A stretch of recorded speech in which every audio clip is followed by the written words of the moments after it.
Okay, I was waiting. I started before I hit the stream button. Sorry about that, folks.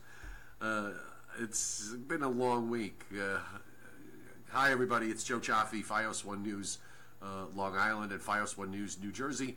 Joe Rayo, Fios 1 News, Hudson Valley, will be in momentarily as we take a look at what's going to be happening for Friday and for Saturday. We have two snow threats, which at the moment both look minor.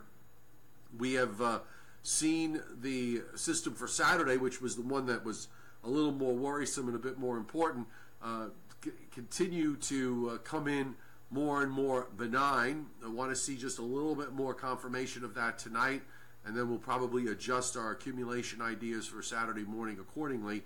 But we do have, for Friday morning, a bit of a minor inconvenience, and that will be in the form of a burst of snow that may occur probably during the morning hours. It won't last for more than a couple of hours. Maybe some places in North Jersey wind up seeing the ground whitened up for a bit, or perhaps in some elevated areas there could be upwards up to an inch, and then it's done. And in Hudson Valley, I think Joe probably would agree with my assessment. Tomorrow might be a bit of a strange day in the sense that areas to the north of New York City, up the Hudson Valley, you start to head up north of Route 84, probably will have a tough time getting out of the 40s, while I think temperatures in Central and South Jersey could see temperatures climb up to about 60, and Long Island may wind up being somewhere in between. So, we'll... I thought Joe would get here by now. I guess he's tied up, or did he forget? I just heard the door.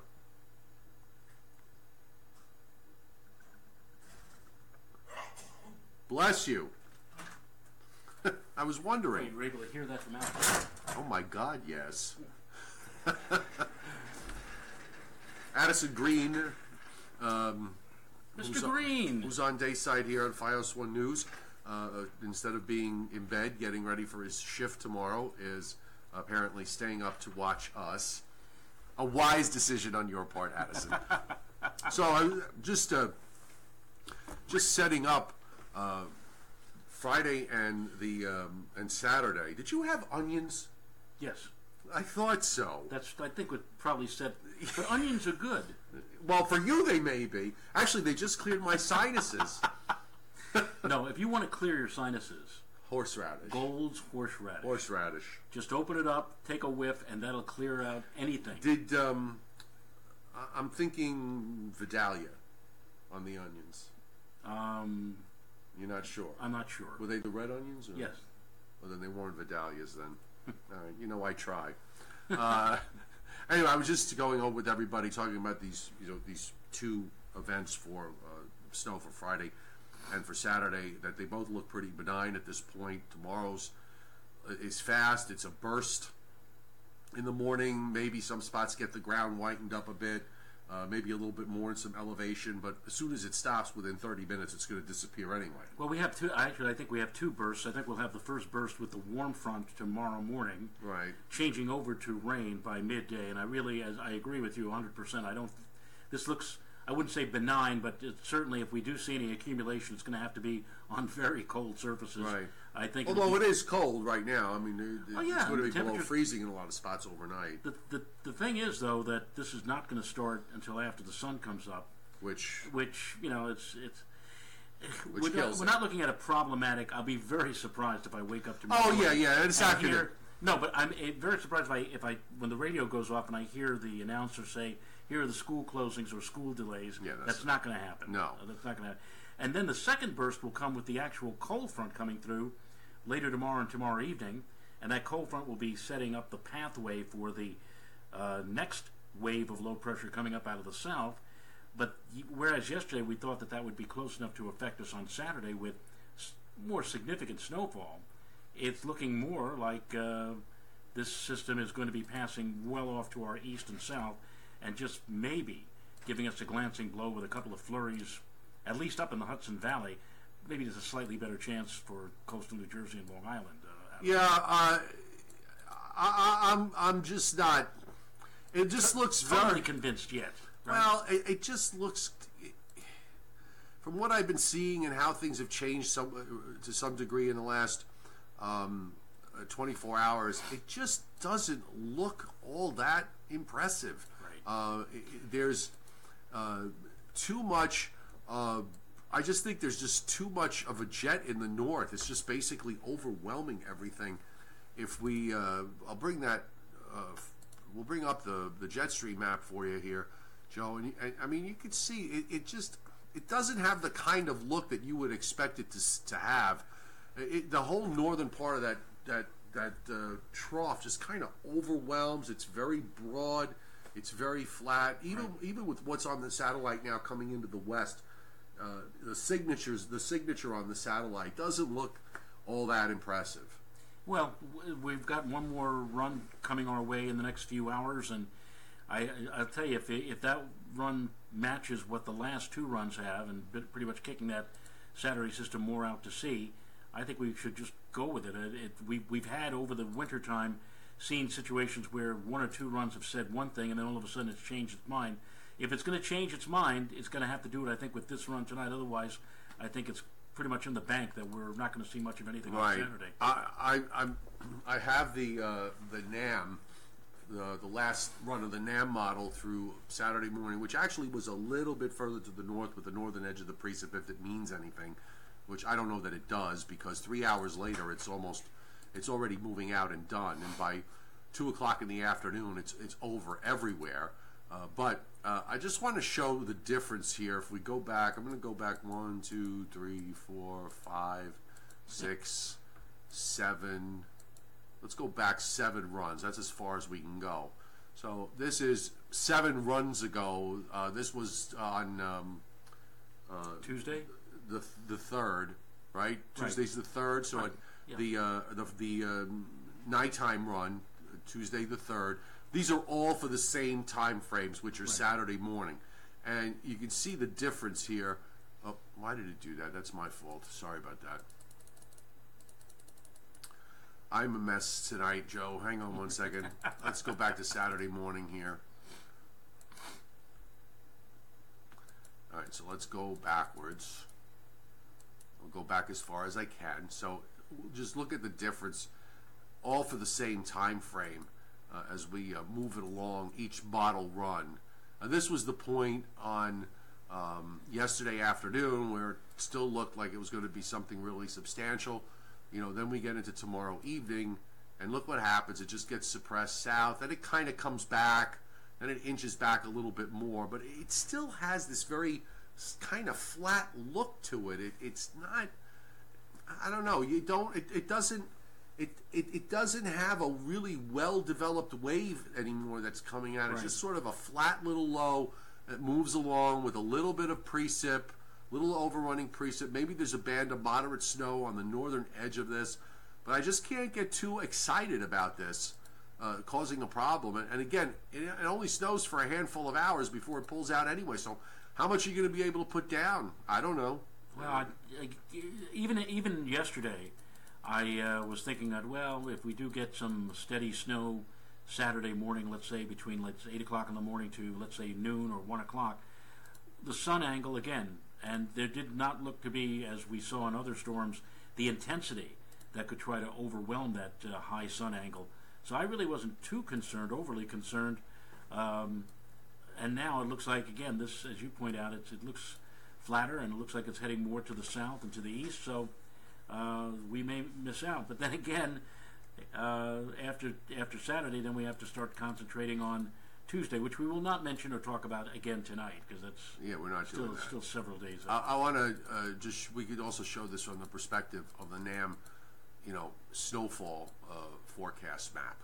So I'm going to just go back a couple of model runs again with this, and show you. We could show everybody how much it's changed over the last few days. I mean, initially, when you look at this from the start, it looked like, more of the heavier snow was to the north of the coast than to the south. Right. And then as we got closer, I mean, look at this. This was supposed to be ending Saturday afternoon at 1 o'clock with this band of basically 6 to 8 inches of snow north of New York City, northern New Jersey, and in the Hudson Valley. Right. And over time, what happens is that look at the big change in how the models handle it. You know, it basically has a coating to maybe a couple of slushy inches here that's being shown from southern New England down into Maryland and Delaware and northeastern Virginia. Yeah, I know, but probably down in the Washington-Baltimore area a day or two ago, they probably were really making hay about this, saying something like, you know, my God, this could be a historic. In fact, I think I saw this time of year? On the extended forecast discussion out of Washington, they were talking about potentially a historic late-season snowfall, and now it's becoming less and less historic as it appears now. Well, let's put it right, but we got let's just put it in perspective though with respect to historic. In fact, I got a graphic. If you give me half a second, I'll bring it. I'll find it. And then while I'm doing that, Joe, why don't you tell everybody what those onions were on? Because if you okay, you can't eat onions before the Joe and Joe show. Okay, you just can't. It's killing me. Oh boy. If you do, the next time I'm going to sit in here, I'm going to smoke a cigar while we're doing the show. But I got an interesting graphic here. If give me 1 second to load. This time we didn't forget the gravy. Oh, good God. Where am I? Where is that graphic? All right, we'll find it. Don't worry. Oh, it's about April snows. The Weather Service put it up today, but it was very interesting. There it is. All right, here it is. So just give me 1 second. I'm going to save it. Sometimes I don't remember to do these things ahead of time, which is my own fault. But all right, here we go.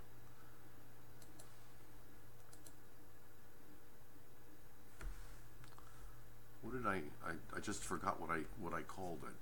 Oh, good God, what's wrong with that? That's happening more and more to me too. Oh, you save something, you make a JPEG out of it. Right, April snow. Okay, got it. April snow. The mind is the first thing to go. Really? I'll beg to differ. Okay, so here we go. So we were talking about the rarities of April snows, and the Weather Service put up this graphic tonight, and it's very interesting. There have been measurable snow is 1/10 of an inch or more. So this is at Central Park, which is Central Park's got a great database. It goes back 150 years. Really tells us a lot. There were 25 years where there was only one occurrence of measurable snow, and that includes this April so far. Right. So that's only happened 25 times. But you can see the years where we've had two measurable snows, 42, 1887, 1918, right?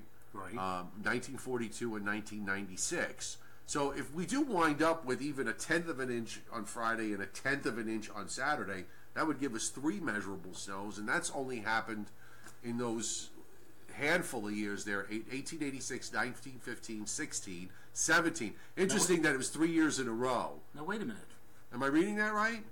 I'm looking here. There's one particular storm that is conspicuous by its absence. How come they don't have 1982 up there? Oh, that's a good point. They must have forgot. They must have glossed over that. Okay, so they left that out. So we need to send them a correction on this. Okay, so much for this graphic. There it is. Okay, so let's see this is what they say. So far this month, Central Park has had 5.5 inches of snow on the 2nd and a trace of snow on the 3rd. Therefore, so far this month, there's been only one occurrence of measurable snowfall. Keep in mind that a measurable snowfall is anything greater than 1/10 of an inch. With some snow in the forecast, it is possible that this April could move up into second place with 1887 and 1918 with respect to measurable snowfall occurrences, which is right here. Well, you know why, Joe? They left out an amount here.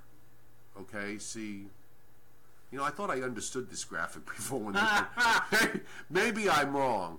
I mean, 1982, there was 9 point, I think it was 9. Oh, I see. Okay, here's how it works. Okay, so 1875, there were 4 days with measurable snowfall. They got 13.5 inches. Right. 1887, there were 3 days, and they had 5 inches total. Right. 1918, 3 days, total 2.6 inches in those 3 events. Okay. And then you've got 86, 15, 16, 17, 38, and 40, each having 2 days of measurable snowfall, and these are the respective numbers with that. And then 1, that's why 82 is not in there, because it only had 25. Right, exactly. So 25, 26, 27, 28, 29, 30, 31, 32, 33, 34, 35, 36. So there have been 36 Aprils out of 150 out of 150, roughly rounded off.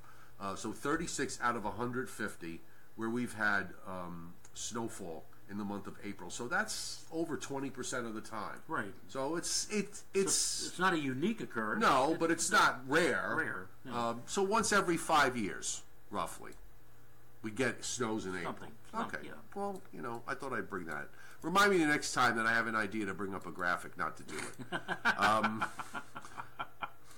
So we'll get through this weekend. You know what the folks might want to see, Joe? Because I'm getting kind of tired of deciphering weather patterns that have wintry implications to it. Let me see if this works. Maybe Rocky will pull a different rabbit out of his hat this time. But there are again. There are rumors, and I'm a little slow on the uptake tonight, so just bear with me. There are rumors that we could have some warm weather coming, so let's see if this works. No, I don't like that one. I was looking at my lawn. I was walking the dog today. I was looking at my lawn and all the twigs and branches that are on the lawn.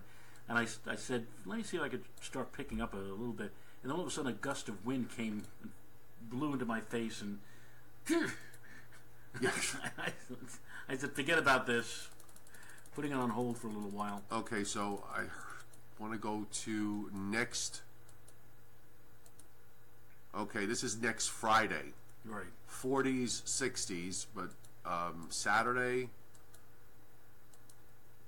Look at that. Oh, That's next Saturday, April 14th. 60s and 70s coming all the way up. That would be wonderful. And then Sunday, not too shabby either. 60s and some low 70s. And let's see if we can keep that up. Yeah, even on Monday, 60s.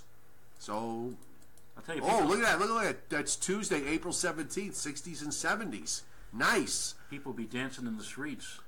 And, a lot of times when models show these warm-ups, one of two things happens. Either it's way overdone or it's, underdone. So let's hope it's a little underdone. But this would be completely acceptable in my view. And hopefully in your view as well. Well, if it hits 55, double nickels, as you like to say, it would be just fine with me at this point. By the way, somebody took issue with me this morning over the fact that, and I'm sorry, I thought it was brutally cold this morning. It was down near 30. You had wind chills that were in the teens. The high today, temperatures on Long Island today, for example, or even in New Jersey for that matter, didn't get much above 44 or 5 when you should be up around 60.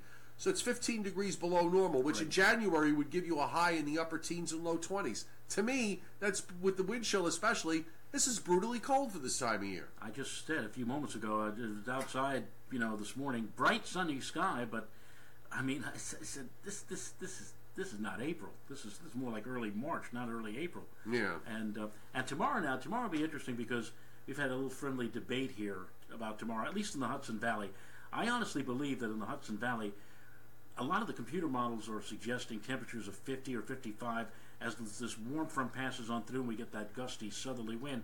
I personally think may not make it up your way. I think it'll be tough just to get to 45 tomorrow, and I would not be surprised if there were places either near my home, I'm in Putnam Valley, or even points north that don't even break 40. That warm front may just barely make it to Long Island, to Long Island, and maybe Route 78 or Route 80 in New Jersey. Yeah, so the good job the warm front did yesterday when we were supposed to hit 60. Well, it managed again to get to 70 or better in Central and South Jersey, but it just didn't quite do it everywhere else. Well, I'll just put the house on the market tomorrow, and we'll move to Millville or whatever. Oh boy. The lovely view of Wildwood State Park. Yeah. Well, in the springtime it warms up nice in South Jersey. It sure do. And you could always go to beautiful Cape May. It's one of the prettiest spots on the East Coast, I think, Cape May, New Jersey. I've only been down to South Jersey once in my life. My wife and I, right after we were married, we went down to Atlantic City. You know what? The one thing about Atlantic City that I remember the most, first of all, it was a prefabricated city. Right. I mean, like you saw all the new buildings like over there, and all of the old buildings. It looked like they were about to fall down, like right near the water. But the laughing gull, Yeah. Oh, God. Oh, between that and the onions, for God's sake, Joe. Bernadette Hyatt Vicini, good to see you here, Bernadette. Say hi to Pete for me. You have no idea what you just did. Okay, you really don't. You've just basically jackhammered a hole through the earwax that's on both ears. But to me that was so unique because, growing with a up scent of onion. Visiting Long Beach and Atlantic Beach, we didn't have the laughing gull down up there. It's a completely different gull. Oh God.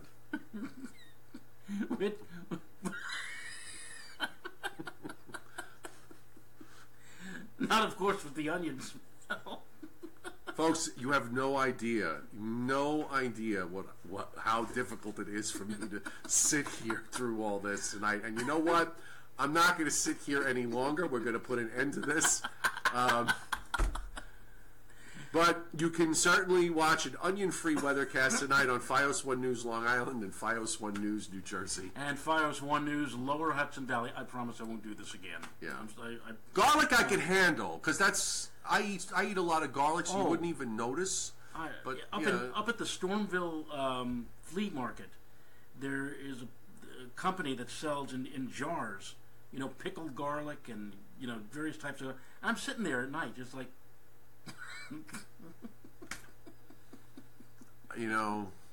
It's supposed to be good for your health. I mean, it might be good for your health. It's not good for mine. Have a good evening, everybody. We'll see you tomorrow. See you later.